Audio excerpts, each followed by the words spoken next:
कांति गाय के दो बेटे हैं। बड़ा बेटा हीरा बेल और छोटा बेटा मोती बेल। दोनों भाई हमेशा और हर बात पर लड़ते ही रहते हैं। उन्हें देखकर गांव के दूसरे लोग अपने बच्चों से ऐसे कहते हैं, चुपचाप खाना खा ले, वरना तुझे हीरा और मोती जैसा भाई ला कर दूंगी। इतनी सी बात के लिए ऐसे क्यों कह रही हो माँ? मैं खा लूंगा खाना, आप बस वैसे भाई मत लेकर आना। ऐसे भाई हो तो कौन से माँ बाप खुश रहते हैं। इसलिए हीरा और मोती के पिता भी हर वक्त परेशान रहते हैं अपने बेटे को लेकर। सिर्फ उनके पिता ही नहीं। मुझे समझ में नहीं आ रहा है कांति, तुम इन बच्चों की हरकतें देखने के बाद भी उन्हें सुधरने की बजाय उनकी हरकतें देखकर हंसती ही क्यों? क्योंकि मुझे मेरे दोनों बच्चों पर पूरा विश्वास है। वो दोनों बड़े होकर एक दूसरे का सहारा बनेंगे। वो दोनों बड़े होकर ऐसे सच्चे भाई बनेंगे कि उन्हें मिसाल बनाएंगे।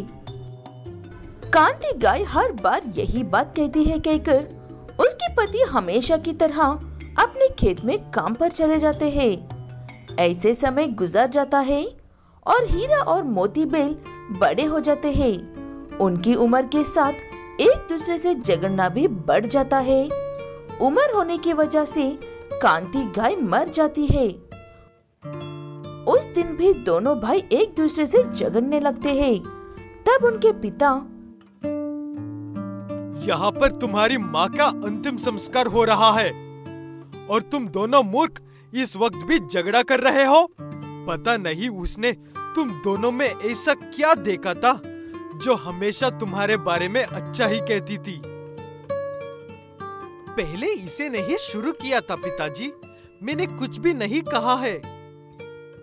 नहीं पिताजी, पहले भैया ने ही शुरू किया था, वो हमेशा ऐसे ही करता है। उनके पिता उनकी हरकतों से हार मानकर उन दोनों भाइयों को उसी वक्त अलग कर देता है और जो भी है उसका समान हिस्सा दोनों भाइयों में बांटकर उनकी शादियां करवा देते हैं। हीरा और मोती बेल अपने अपने घरों में रहकर खेती करते हुए चुपचाप जिंदगी गुजारते हैं, लेकिन कभी किसी दिन भी एक दूसरे से बात करने की कोशिश नहीं करते हैं। अपने पिता को भी एक एक महीना अपने पास रखकर एक दूसरे से ज्यादा अच्छे से देखने की कोशिश करते हैं। आज वो मेरे लौटने से पहले आकर आपको लेकर जाएगा पिताजी। अगर आपको कुछ चाहिए या किसी चीज की जरूरत है तो बताइए। वो नहीं है बेटा, तुम्हारा छोटा भाई है। तुम में से कोई भी मुझे अपने घर ले जाने वाला दिन नहीं भूलते हो और बहुत ही अच्छे से मेरा ख्याल रखते हो, लेकिन मेरी एक बात क्यों नहीं मानते हो बेटा? हीरा बेल बिना कुछ कहे वहाँ से चला जाता है। कुछ देर बाद मोती बेल आकर अपने पिता को लेकर जाता है। छोटे भाई मोती बेल के 4 बच्चे हैं, इसीलिए उनके पिता मोती बेल के पास बहुत ही खुशी से जाते हैं। बड़े भाई हीरा बेल के कोई बच्चे नहीं हैं। आप जब भी अपने बड़े भाई के घर पिताजी को लेने के लिए जाते हो, तब अचानक से हमारे घर में अनाज के कुछ बस्ते गायब हो जाते हैं और जब आप लौट कर आते हो तब तक वो पहले जितने हो जाते हैं। ऐसा क्यों? असल में जब मोती बेल अपने बड़े भाई के घर जब अपने पिता को लेने के लिए जाता है, तब बड़े भाई के कोई बच्चे नहीं है। भविष्य में बड़े भाई को दिक्कत होगी कहकर चुपके से अपनी मेहनत के 20 अनाज के बस्ते हीरा के घर में रख देता है। हीरा बेल भी मेरे छोटे भाई के 4 बच्चे हैं, उसे घर चलाने में दिक्कत होगी कहकर चुपके से अपनी मेहनत के 20 अनाज के बस्ते छोटे भाई मोती के घर में रख देता है। हर छोटी बात बड़ा करने वाले ये दोनों भाई अनाज की बात आते ही बात क्यों बदल रहे हैं? इस बात का पता लगाना होगा। ऐसे कहते हुए हीरा और मोती बेल के पिता उन पर हर वक्त नजर रखते हैं और 1 महीने में जानबूझकर देरी करते हैं। तब दोनों भाई 20-20 अनाज के बस्ते उठाकर एक दूसरे के सामने आते हैं। तुम्हारी माँ कहती थी, लेकिन मैंने कभी भी विश्वास नहीं कर पाया उस बातों का। तुम दोनों भाई ऐसे क्यों कर रहे हो, बता सकते हो?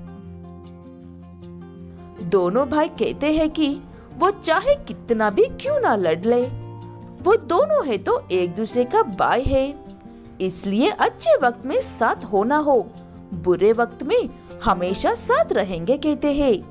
ये बात गांव में पता चलने पर कांति गाय ने जैसे कहा था, ठीक वैसे ही सभी लोग हीरा और मोती बाइयों की मिसाल के सिर्फ अपने बच्चों को शिक्षा देते हैं। मोनोबेल के 2 आलसी बेटे हैं, रमेश और सुरेश। ये दोनों ही बहुत आलसी हैं और अपने पिता की एक भी बात नहीं सुनते हैं। बेटा रमेश, बाजार से ये सामान तो लेकर आओ। माँ को खाना बनाने में देर हो रही है, मुझे खेत भी तो जाना है ना। वो भी तो खाली ही बेटा है ना, आप उसे क्यों नहीं भेज रहे हो पिताजी?